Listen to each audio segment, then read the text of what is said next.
Hey everybody, today I'm at Boerner Botanical Gardens just outside of Milwaukee, and they have a fantastic little trial garden here where they have a lot of the All-American selections, both the plants that are being trialed and a lot of previous winners. And these are plants that I've read about or heard about. It's really nice to be able to come out here and see them in the garden and see how they grow and enjoy them for myself. And they also have a lot of the proven winners varieties on display, the new ones, so it's great to see those in another environment. So I've seen those a couple times, but they're always nice to be able to see them out there. And then also their regular gardens are absolutely spectacular. So they have a rose garden, an herb garden, they have tons of different plants for you to look at. So if you're in the Milwaukee area, I would definitely recommend stop on by the Boerner Botanical Gardens. It's definitely worth a visit.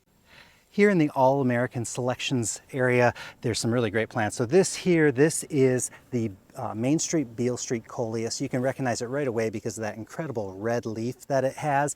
Looks great in both the landscape and in containers. We move on to some award-winning zinnias here. I think this is the Profusion Mix right here.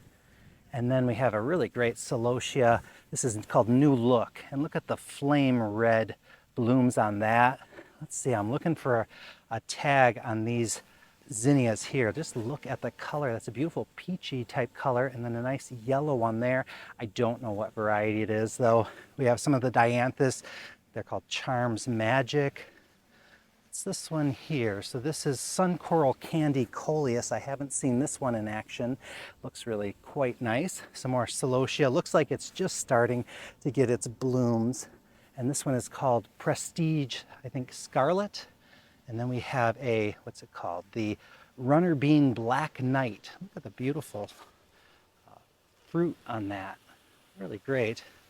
And then have some kale in here. Have some gazinias, which are just starting to close up because it's the end of the day, so it's getting a little dark. But that looks like a really beautiful one. Another Profusion Red Yellow Bicolor Zinnia. Take a look at the flower on that. Let's see, this is the Viking Extra Large. These begonias are looking a little weak right now, but I'm sure they're probably better performers otherwise. This is some Gaillardia. Look at this, is Sundance Bicolor. Look at the size of these plants. I'm not used to seeing Gaillardia get this big, but maybe I'm just not as familiar with some of these varieties. And then Fresh Look Yellow Celosia. Nice. Here's some more of that Profusion All-American Mixture Zinnia. Beautiful flowers, and it's really covered with them. Some Gara here, I'm not sure which variety. More Gaillardia. This one's called Red Plume, and this one has tons of blooms as well. I always like with the Gaillardia because, you know, this is like a fresh bloom. That's a flower in bloom, but this one's a spent bloom.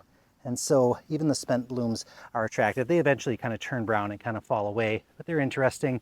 I was really excited to see this one. This is a marigold called Big Duck. And I gotta say, this is one of the biggest flower heads I've ever seen on a marigold. They're just loaded with petals. I mean, that thing is just so densely packed with beautiful yellow gold petals. This is Glamour Red Kale.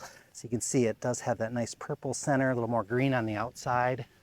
So in this corner we have a couple different sweet potato vine. So this one here is the Sweet Caroline Redhawk, and you can see this one has a beautiful lobed leaf like this, which contrasts quite a bit with these Sweetheart varieties. So this is Sweet Caroline Sweetheart Mahogany, and this is a brand new one this year. So like the jet black and the lime, has that heart-shaped leaf, but a much redder, more purple kind of color to it. Then back along the fence, that is the Sweet Caroline Upside Key Lime. So that was a new one this year. It's just starting to climb. This is a really vigorous climber. And then the back is the Black Coffee. You can just barely see it right over there. So this is a new Biden's from Proven Winners called Campfire Marshmallow. And let me tell you, this thing is doing really great, and it is absolutely covered with pollinators. They're climbing all over this thing. They've got it right here next to their other Biden's, the Campfire Flame, and over there is the Goldilocks Rocks. Now, I'm not sure why, but this variety is definitely doing much better than these other ones, but normally these get very vigorous as well, so I'm not sure what the story is there. Right next to it here is the Superbena Pink Cashmere, and look at the size of those flower umbels. And this color is really beautiful. It's a really pale, gorgeous pink, and it's really quite a vigorous plant. We're definitely seeing right here in the landscape how well it does, and it does really great in pots and containers. They have it over here next to the sparkling amethyst as well. So again, beautiful color on that. Really nice plant. So over here, they also have some of those sweet potato vines growing in the sun. So the ones I showed you earlier were in the shade. So this is the Sweet Caroline Upside Black Coffee. It's just starting to climb as well, but these plants are a lot bushier than the ones that were over in the shade. This is the Sweet Caroline Upside Key Lime. Over here is the Sweet Caroline Sweetheart Mahogany. So that's that one with the reddish purple leaves. And then the Sweet Caroline Redhawk, and that's the one with the lobed leaves. And they're all doing pretty well in here. Here in the Petunia beds, we've got the Supertunia Hoopla Vivid Orchid doing really great in the landscape. Here's some of the Supertunia Saffron Finch. This one's looking a little bit smaller, but I do know that this plant gets quite large. So I'm just wondering, it looks like maybe it just wants a little bit more fertilizer. Over here is the Supertunia Ultramarine, brand new this year, covered in blooms, and they're really a nice kind of Supertunia Royal Velvet color. Here's the Supertunia Bermuda Beach improved. So it used to be a little bit more of a kind of an unusual pink color. It's got a little bit more of a coral cast to it now. And then here's Supertunia Vista Jazzberry. That's a favorite of mine, as well as Supertunia Mini Vista Yellow. There's the Mini Vista Violet Star, and really pronounced star pattern on this one. And then this is the brand new Mini Vista Pink Sweet Sangria. So you can see this one has really nice flower coverage, and I really like this color. It's really quite nice. This is the Supertunia Mini Vista Scarlet, and it is looking great in this flower bed. Sometimes I've noticed with the Scarlet, it can do a little bit of fading in the flowers, but I'm not seeing that at all in here in the landscape. And over here is Supertunia Mini Vista Midnight. Look at the dark, rich purple color on that one. Really beautiful. And then here's the Supertunia Mini Vista Indigo. And this one's just covered with flowers. And normally I notice a little bit more color variation, like it fades a little bit more, but I'm not noticing that as much in this bed. Mini Vista Hot Pink. That's a lot like the Bubblegum Vista. And then this is the Supertunia Mini Vista Pink Star. And last but not least is the Supertunia White. And this one can be a really vigorous variety. So I'm careful when I'm putting the white in with some of the other plants that I make sure I put less white than the other ones because it can be a little more vigorous. Now over here, we have a lot of the Calibrachoas.